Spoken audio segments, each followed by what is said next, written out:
আসসালামু আলাইকুম। আমার আরেকটি ভিডিওতে আপনাদের সবাইকে স্বাগতম। আশা করি আপনারা সবাই খুবই ভালো আছেন। আজকে আমি রুই মাছ দিয়ে, আলু দিয়ে, টমেটো দিয়ে মজাদার একটি রেসিপি তৈরি করব। তো আপনারা প্রথমে দেখতেই পাচ্ছেন কড়াইতে আমি পেঁয়াজ এবং ঝাল কেটে নিয়েছি। সামান্য তেল দিয়ে নাড়াচাড়া করে নিচ্ছি। যেহেতু মাটির আমাদের দুই চুলা, তো এই পাশে আমি আরেকটা কড়াই বসে দিয়েছি। এখানে আমি আগে থেকে রুইয়ের মাছ নুন ঝাল দিয়ে মেখে রেখেছিলাম, সেটা একটা একটা করে দিয়ে দিলাম। রুইয়ের মাছ আমি ভালোভাবে ভেজে নেব। পেঁয়াজ ঝাল একটু বাদামি বাদামি কালার হয়ে গেলে আমি এখানে একটু জিরা দিলাম। জিরা দিয়ে নাড়াচাড়া করে নিচ্ছি। পেঁয়াজটা আর একটু ভাজা ভাজা হয়ে গেলে এখন আমি এখানে খাবারের স্বাদ মতো নুন দিয়ে দিলাম। তারপর স্বাদ মতো হলুদ দিব। আপনারা দেখতে পাচ্ছেন আমি এখানে হলুদ আর একটু পরিমাণ দিয়ে দিলাম। যেহেতু কাঁচামরিচ দিয়েছি, তাই জন্য শুকনা মরিচ আর দিলাম না। এখানে আদা রসুন এবং জিরা বাটা দিয়ে দিলাম। দিয়ে দিয়ে নাড়াচাড়া করলাম। এভাবে ভালোভাবে নাড়াচাড়া করার পর এখানে আমি আরেকটু তেল দিয়ে দিলাম। তেল দিয়ে এটি আরেকটু কষে নিব। এভাবে বেশিক্ষণ কষলে তরকারিটার স্বাদ অনেকটা বেড়ে যাবে।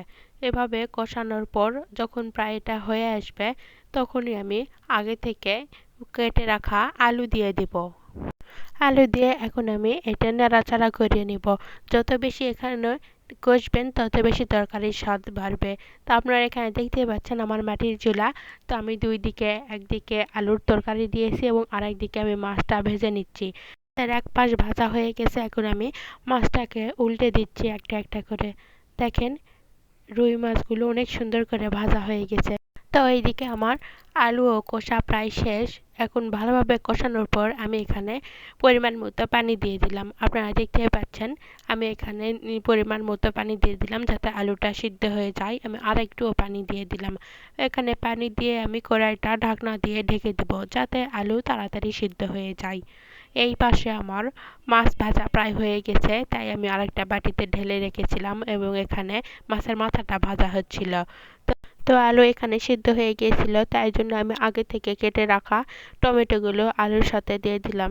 দিয়ে এবং ভালো করে নাড়াচাড়া করলাম। এবং নাড়াচাড়া করার পর আমি এটা এখন ঢাকনা দিয়ে ঢেকে দেবো যাতে টমেটোও সিদ্ধ হয়ে যায়। তো দেখতেই পাচ্ছেন টমেটো আলু দুইটাই সিদ্ধ হয়ে গেছে, তাই এখানে আমি একটা করে মাছ দিয়ে দিলাম। দিয়ে ভালোভাবে আমি নাড়াচাড়া করতেছি, করে আর একটু পানি দিব। পানি দিয়ে আর একটু নাড়াচাড়া করব। এইটা পানি মরে গেলে আর একটু শুকনো শুকনো হলেই আমাদের তরকারিটা রেডি হয়ে যাবে।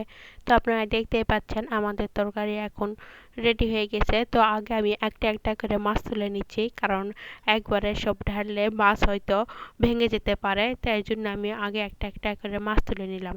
দেন তারপর আমি আরেকটা বাটিতে তরকারিগুলো সব ঢেলে নিলাম। তো আপনারা দেখতে পাচ্ছেন আমাদের তরকারি তৈরি হয়ে গেছে। তো আমার রেসিপিটা কেমন লাগলে সবাই জানাবেন। ভালো লাগলে লাইক কমেন্ট শেয়ার করে আমাদের পাশেই থাকবেন এবং আমাদের চ্যানেলটাকে সাবস্ক্রাইব করবেন। আল্লাহ হাফেজ।